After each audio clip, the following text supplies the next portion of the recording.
Hello everyone, I am Rithileri, currently pursuing my Masters in Construction Engineering and Management from SEPT University. My roll number is PCM 25274. For our first semester studio, we carried out a comprehensive feasibility study for a multi-story residential project in Ahmedabad. A high-rise residential tower is more than just a place to live. It becomes a landmark, shaping the urban skyline, architectural character, and the very experience of city living. Our study focused on a greenfield site of 4.06 acres along Solar Road in Science City, Ahmedabad. The proposed development rises to 118 meters, comprising 32 stories with 2 basements, and includes 348 units distributed across 4 towers, offering typologies from 4 BHK apartments to luxury penthouses.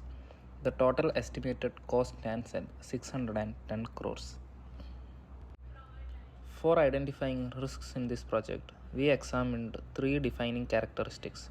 It is a build project, a high-rise development, and a residential property. Based on these lenses, we identified 81 risks in total, in which 75 are threats and 6 are opportunities. These risks were organized across 4 key phases: inception phase, development phase, construction phase, and operation and maintenance phase. The development phase carries the highest concentration with 38 risks, followed by the construction phase with 28. In the opportunity matrix, the most significant advantage lies in the growing demand for high-rise housing. While rising demand attracts stronger competition, it also opens the door for us to deliver a superior product and capture market preference. Additional opportunities include design complexity as a differentiator, government infrastructure support, and achieving IGBC certification, all of which can elevate the project's value and market positioning.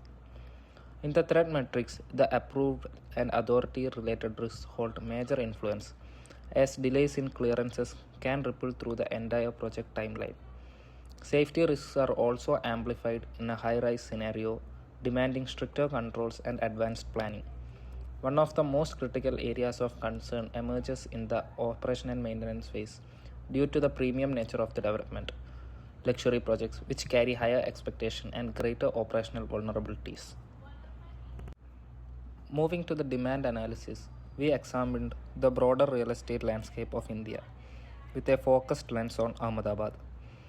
While the city has witnessed a dip in the number of units sold in recent years, the overall demand has actually grown by 31% over the last 4 years, signaling a strengthening market appetite. Our study considered several macro-level parameters: per capita income, GSDP, interest rates, foreign direct investments, overall economic growth, and employment base, all of which directly influencing purchasing power and economic confidence. Additional macro factors such as urbanization trends, the government policy framework, and the performance of the real estate sector was also considered.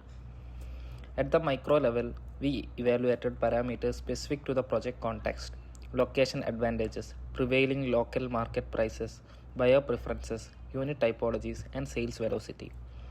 For the analytical framework, units sold per year were taken as the independent variable, while per capita income, GSDP, and carpet area prices were considered dependent variables. Using the forecasted values of these dependent parameters, we conducted a regression analysis to estimate the future unit sales. The regression results indicate a positive correlation between sales and the dependent variables, suggesting that the unit sales are expected to rise in the coming years. This trend reinforces the outlook of growing demand for residential real estate in the upcoming period. In the financial analysis, project outflows were calculated by considering all expenditures from inception stage through the occupancy stage. For inflows, we accounted for unit sales and operation and maintenance charges. The base case model was built on a set of key assumptions, which are front-loaded unit sales ensuring early revenue visibility, 5% annual cost inflation compounded yearly, operation and maintenance charges at 0.5% of the unit cost for the respective year, 60-40 equity debt structure, a payment schedule of 10% upfront, so 20% of signing the agreement, 40% upon slab completion, and the remaining 25% at completion and handover. Under these assumptions, the total project outflow stands at approximately 946 crores, inclusive of loan repayment. The total inflow is estimated at 1,376 crores, resulting in a robust IRR of 37% for the base case. Both inflows and outflows rise steadily between 2024 to 2028, with 27 to 28 marking peak revenues, reflecting accelerated sales. Beyond 2029, inflows consistently exceeds outflows, strengthening the project's financial positions. For scenario analysis, two alternative cases were tested. Case 1, revised equity debt ratio from 60-40 to 70-30. Increasing equity contribution improves financial leverage and reduces debt burden, leading to an IRR of 46%. This scenario is favorable if the developer is capable of raising additional upfront equity. The second case is the backloaded sales model. When the unit sales are concentrated towards the later stages of construction, cash inflows are delayed, resulting in a significantly lower IRR of 25%. Comparatively, the base case offers balanced and stable returns with moderate NPV and predictable cash flows. The 70-30 scenario provides the highest return but depends heavily on the developer's financial capacity, while the backloaded model introduces risk through delayed sales and weaker cash visibility. For the project baseline, the schedule is built on the assumptions that work begins on 8 July 2024 with all required resources available as per plan. A standard 8-hour working day is considered, along with a 5-year operational maintenance period before final handover.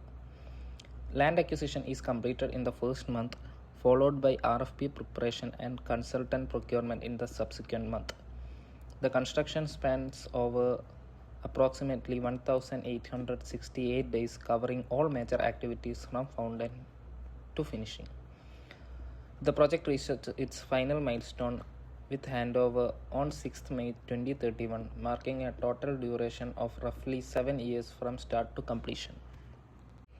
The key learning from risk management process is that while the project encounters several high-impact risks across all phases, most can be effectively mitigated through strong planning, coordinated decision-making, and continuous monitoring. From the demand analysis, the project benefits from Ahmedabad's rising sales momentum, tightening supply, and favorable macro and micro market conditions, all of which strengthen its market outlook.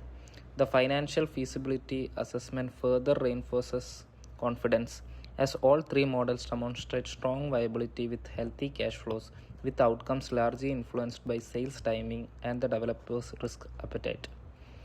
Finally, the project baseline outlines a 7-year timeline structured around 8 major milestones, ensuring predictable progress, aligned resources, and a disciplined pathway to successful execution. Thank you.